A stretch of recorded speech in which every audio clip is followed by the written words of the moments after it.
Hello everyone, welcome to my channel. It's been a while since I made a new video, but I want to provide an update on my actual performance on the leveraged ETF I talked about back in 2021, I believe. So back then I made this video about back-tested performance of TQQQ, which tracks the performance of NASDAQ 100 index, but times 3.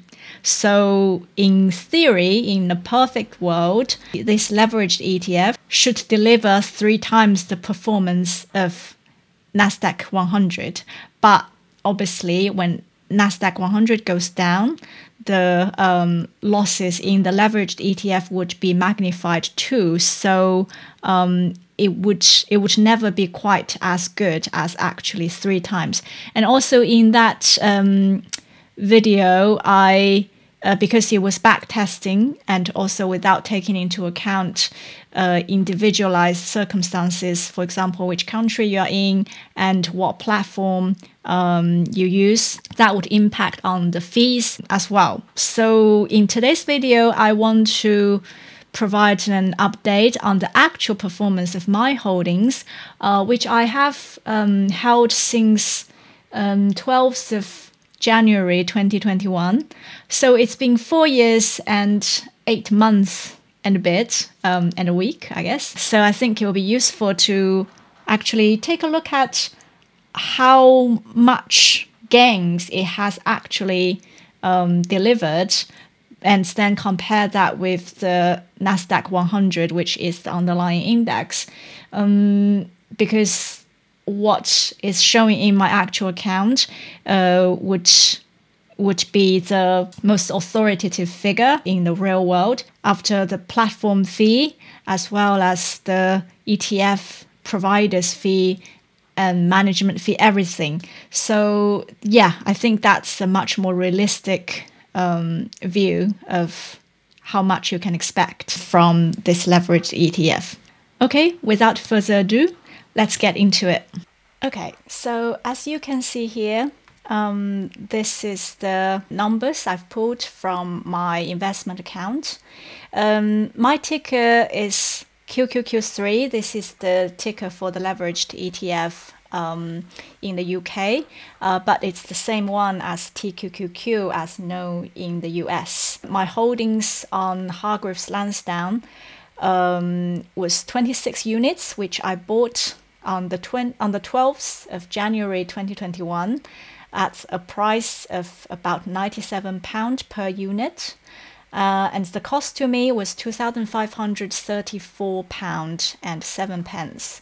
So fast forward to today, 19th of September 2025, the price has increased. Oh, I should change it's in pound. So the price has increased to £222.93 or thereabout. So it gives me a total value of £5,796.20. This would amount to a change of 129%. So which means, you know, I doubled my money and a bit, and 30% more on top. It's not bad, I guess. So this is over a 4-year and 8 months period. So let's have a look at how well we would have done if we just put money in an ETF tracking NASDAQ 100 instead, because that would give us a lot less risk. Okay, so this is Yahoo Finance website showing the NASDAQ 100 ETF performance.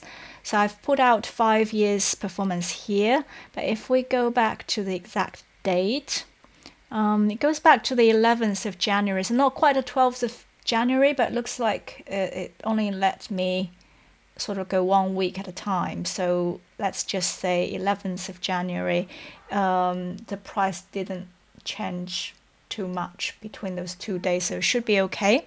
So we have a price. Let's take the closing price, $128.10, and to put it on the spreadsheet.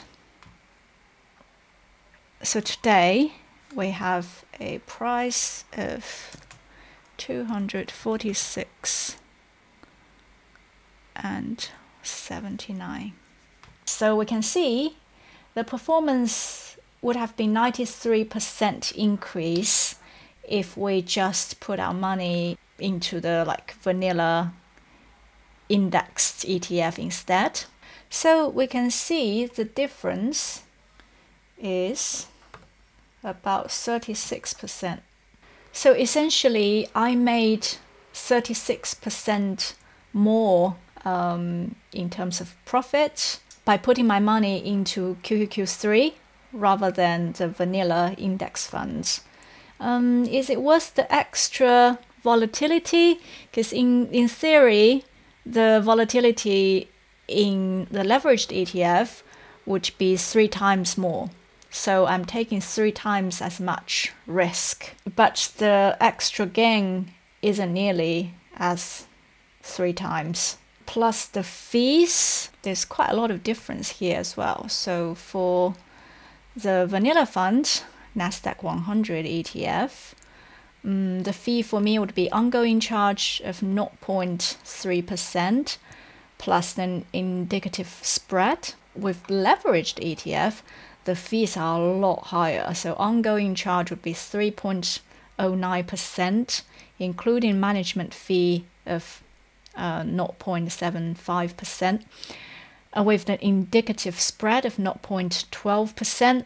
So it is a huge difference in terms of fees. I'm actually talking myself out of it, out of holding QQQ3 in general. I think there are maybe better investments, but it depends. I guess to me, the advantage of holding QQQ3 is that I did get that extra 36% over the 4.5 years, and I didn't have to do any research. I didn't have to keep track of individual stocks.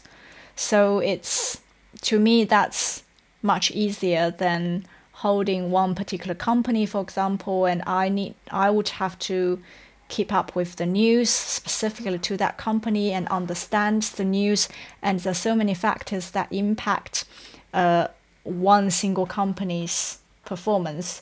Even if we don't consider the macro factors, which would impact everything, I would have to consider the founder credibility, their balance sheets, their income statements, the health of the company's financial position, their competitors, the sector they are in, their research team, what's their projection into the future, and their quarterly reports. There are just so many things I have to keep track of for the extra percentage gain. As you can see, I haven't allocated a lot of money into this one single leveraged ETF.